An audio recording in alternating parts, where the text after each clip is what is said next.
Ndasubiye kubaha mwiriwe mwese canke mwaramutse bivanye naho mugenda mudukurikirana muherereye.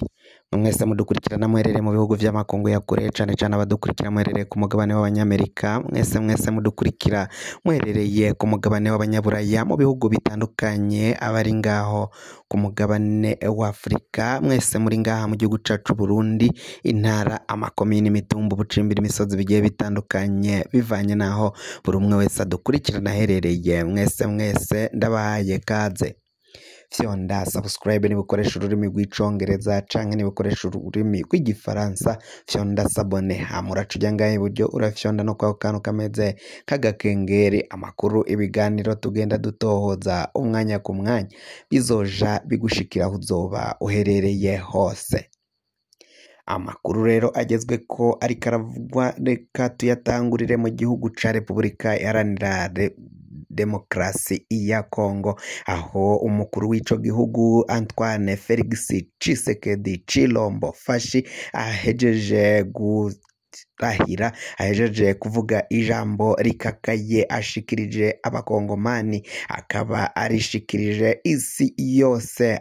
Uyu umuperezida Antoine Felix Tshisekedi rero akaba ayishimiye cane abakuru b'ibihugu bitabiriye uwo mugirwa. Ivyatunguranye, hari hitabiriye Uhuru Kenyatta, uyu yahoze ari perezida mu banyacyubahiro bari bari ngaho muri uwo mugirwa.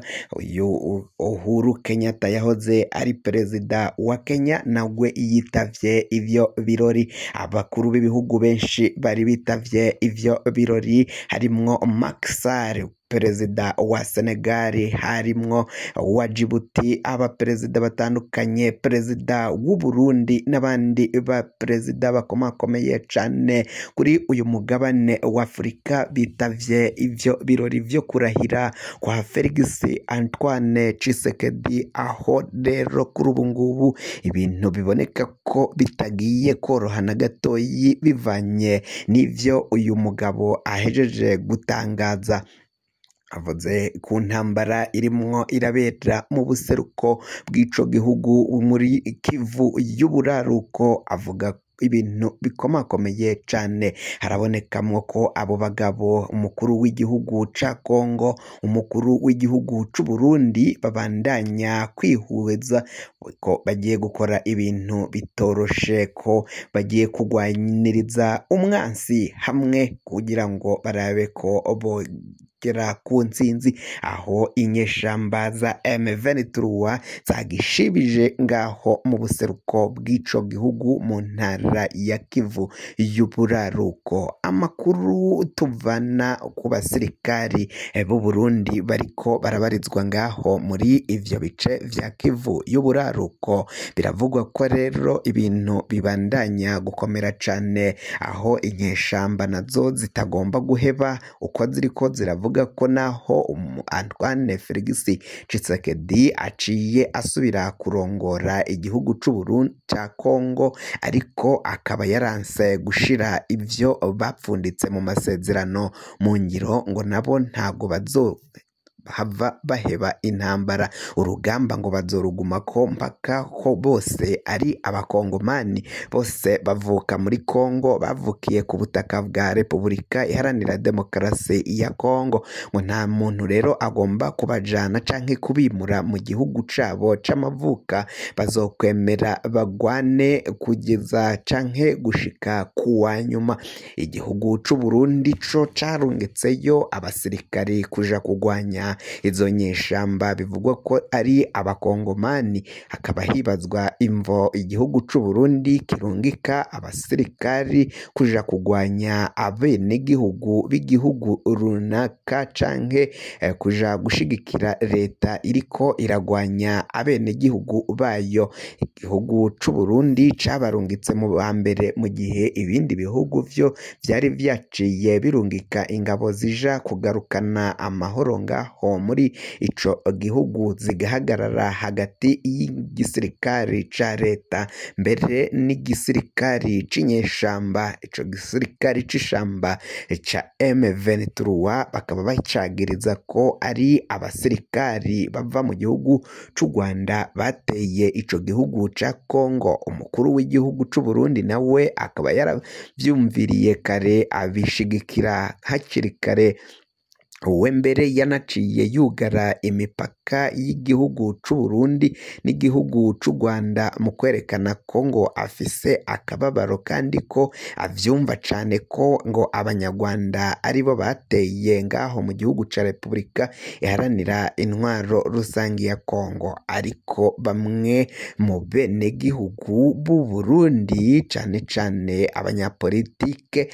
bakaba bibaza ukungeni igihugu runaka gishobora kwankana n'ikindi naco kigaca kibwira ikindi gihugu kwanka ico bankana, umukuru w'ico gihugu nawe agaca abishira mu ngiro. Ngo biraboneka ko ari ibintu bikomakomeye cane kandi bitari vyogakwiye kwemerwa canke gukorwa. Ngo Ndayishimiye ntabwo yakabaye yarumvirije amajambo ya Felix Tshisekedi yo kuja kwankana n'u Rwanda, kandi urwanko ruri hagati y'igihugu ca Repubulika iharanira intwaro rusange ya Kongo ngo ntago urwo rwanko rwari hagati y'igihugu c'u Burundi n'u Rwanda. Ngo Ndayishimiye nk'umukuru w'igihugu ngo ntago yakabaye yarumviye umukuru w'igihugu ca Kongo. Ngo n'ikimenyamenya igihugu c'u Bugande kiraturanye n'u Rwanda, kiraturanye n'igihugu ca Kongo, ngo co ntago kishize muri ivyo biriko biraregwa u Rwanda, ntago cagiye ngo gikurikire igihugu ca Repubulika iharanira intwaro rusange ya Kongo. Umukuru w'ico gihugu Yoweri Kaguta Museveni we yaraciye ashira mu gaciro, araraba afata ingingo ibereye, ingingo ikwiye gufatwa n'umukuru w'igihugu. Ariko ngo perezida w'u Burundi we biboneka ko yafashe ingingo ahubutse cane atabanje kubitekereza Kongo, kuko biraboneka ko ingingo yaciye afata itari ibereye yo kuja kwankana n'igihugu kibanyi c'u Rwanda, akitwaza izindi mvo za politike, akabesha ko igihugu c'u Rwanda ngo gifasha abagwanyi ba Rede Tabara, abagwanyi batera bavuye mu gihugu ca Repubulika iharanira intwaro rusange ya Kongo, ariko akabesha ko bateye bava mu Rwanda. Ivyo ngo ni akamaramaza kuba birabira bugufi canke hafi.